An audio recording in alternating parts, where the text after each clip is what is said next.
What's up mga tamago? Arino, lagay sa inyo lahat. At ngayon nga, pag-usapan natin itong Overtake. Isa na naman itong play to airdrop platform na napakalaki. Sa katunayan nga, naglabas na nga sila ng unang laro nila. Ito nga yung Somnis Rumble Rush. Ayoko kasing mahuli tayo dito sa mga ganitong opportunity mga tamago. No? Alam naman natin kapag ka nauuna sa mga play to airdrop na to, mas marami rin tayong nag-grind na puntos. At syempre mamaya, ilalagay ko referral ko dyan. Anyari sa inyo. But anyway, hindi naman to referral event. Ano? Mas maraming task dito na gagawin mo. Lalong-lalo na kung ikaw ay isang gamer. Sabi ko nga kanina, meron na, ayan yung nakikita nyo sa gilid ng ating screen. Yan po yung Somnis Rumble Rush mga tamago, ang una nilang game. At meron pa silang paparating na dalawa, itong The Red One at Golden Guardians. Ito yung The Red One mga tamago, no? Isang extraction shooter game with unparalleled excitement. May trailer dito at mukhang alienan mga tamago, may mga predator. Ano? Tignan natin kung anong klaseng laro ba to. Pre-register starting April 21st. So sa mga hindi pa po nakakapagpa-pre-register, mag-pre-register na kayo dito mga tamago, ilalabas nila to and alam ko makaka-earn din tayo dito ng mga NFTs and points, lalong lalo na kapag ka na-launch na nga itong game na to, this year na rin ata yan. At yung isa pa mga tamago na laro na ilalabas nila is eto, Golden Guardian. So bali tatlo pala to, tatlong matitinding laro and tingin ko hindi mga overnight project mga tamago, napakalaki ng platform nila and connected nga rin sila sa Steam.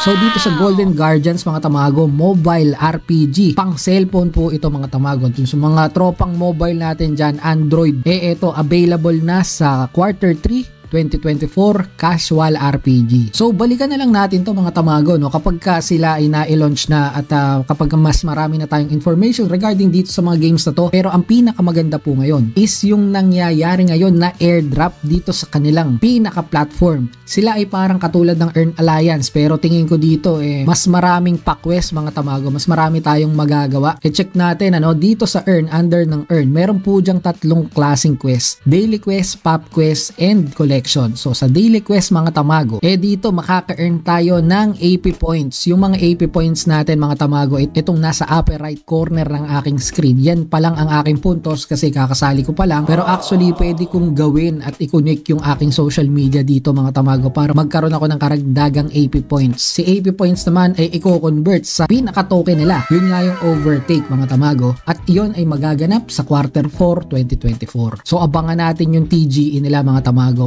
Pero this time, i-connect na muna natin yung ating mga socials. Punta lang tayo dito sa ating account settings mga tamago. Madali lang naman to. Social account na kailangan i-connect Twitter, Telegram, Discord, and Steam. So dito i-connect natin. Ang aking Twitter is na andito rin. Dito naman sa Twitter, kailangan nyo lang i-authorize. Mag-sign in din kayo dyan mga tamago. Then authorize the application. And ayun na, connected na yung ating account dito dun sa ating Twitter. So syempre may mga social tasks yan mga tamago. No? I-connect nyo na lang lahat ng pinapakonnect nila dyan mga tamago kung kayo ay komportable dito sa kanila. Pero I can say na isang magandang platform po itong si Overtake. Parte pa rin dito sa daily quest mga tamago. Kung kayo ay naglalaro ng Dota, Counter-Strike at iba't iba pang mga action games dito sa Steam, platform Steam, makakakuha kayo ng AP rito mga tamago. Ito play Dota for 10 minutes lang. So kung nakakonect na ang inyong Steam at naglaro nga kayo for about 10 minutes ng Dota, pwede nyo na kagad makuha itong 200 AP. Daily po yan, daily mga tamago. Dito naman sa Overtake Pop Quest mga tamago,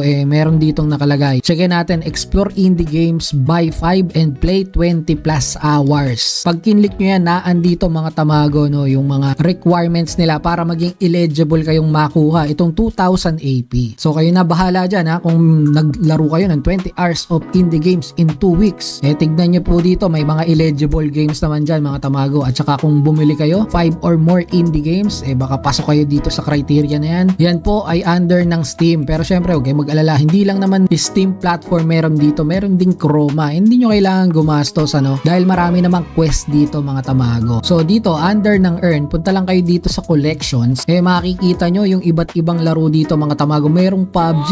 Meron din ito, 5,000 AP pala to sa Immutable 1 Pop. Tignan nyo natin anong meron dito. Baka pwede tayong mag-participate. So migrate to Immutable IMX using Immutable Passport. tingin ko ano ko rito eh. Makakakuha ka no. NFT rin to mga tamago eh. Check eligibility nga natin. Complete a migration to immutable IMX using immutable passport. Click natin yung migrate, page not found. Hindi yata tayo eligible doon. Sa nakikita ko rito, puro pang mga PC no. Lamang po ang mga PC users. Pagdating dito sa overtake, dito sa pa-airdrop nilang nagaganap. Pero kung ikaw ay wala namang PC, pwede ka rin naman kasing makisali dito dahil meron ditong lucky draw. Ito mga tamago, pwede to sa mobile. Ayan, enter ka lang dito oh. Tapos random po yan, random. Pindutin lang natin yung draw, kayo ay tataya dito. Itataya nyo itong mga AP nyo and random ang makukuha yung AP points ulit pabalik. So tignan natin, baka maka-jackpot tayo. Tignan natin to. Okay, stop. Ayun, 125 mga tamago. I think 50 or 80 ba ang per taya dito. So ayan, part yan ng daily quest mga tamago no. Naandito yan, makikita nyo yan sa daily quests under ng earn. At sabi nga natin, kahit naman walang PC, pwede pa rin kayo ditong makapag-grind mga tamago dahil nga dito sa Somnis Rumble Rush, mayroong pamigay ng 35,000 prize pool kung kayo po ay nakakuha nung pass, CBT pass ni Somnis Rumble nung nakaraang araw. 10 USDC po yun. Kung hindi naman kayo nakaabot, meron pa po yung second season na kung saan open beta na. Pwede na po para sa lahat ngayong August na rin yan. So may mga pa-reward din doon and makakakuha rin kayo ng AP points sa paglalaro nitong Somnis Rumble Rush na pwede po sa cellphone. So dito guys, may mga multiplier ano. Kapag nag-sign up kayo with Google completed, meron kayong 0.05x multiplier. Kapag ka naman na-i-connect nyo na yung inyong wallet, sa akin po ay immutable pass mga tamago. Then kapag ka na-i-connect nyo naman ang inyong Steam, another multiplier points po ang makukuha nyo. So yung mga multiplier na yan, mahalagang bagay yan ano, lalo na dito sa mga airdrop.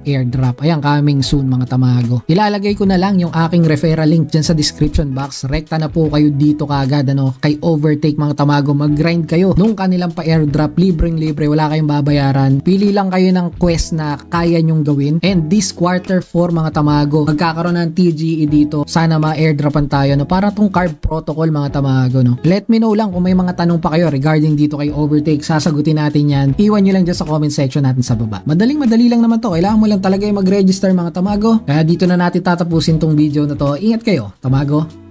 Halika na't sumama sa aming barangay. Samahang masaya, ano pang hinihintay? Kung online games ang iyong gusto, dito ka sa guild ko, solid to. Sa aming community na puro makulit, mga hari ng trash talk pero malupit.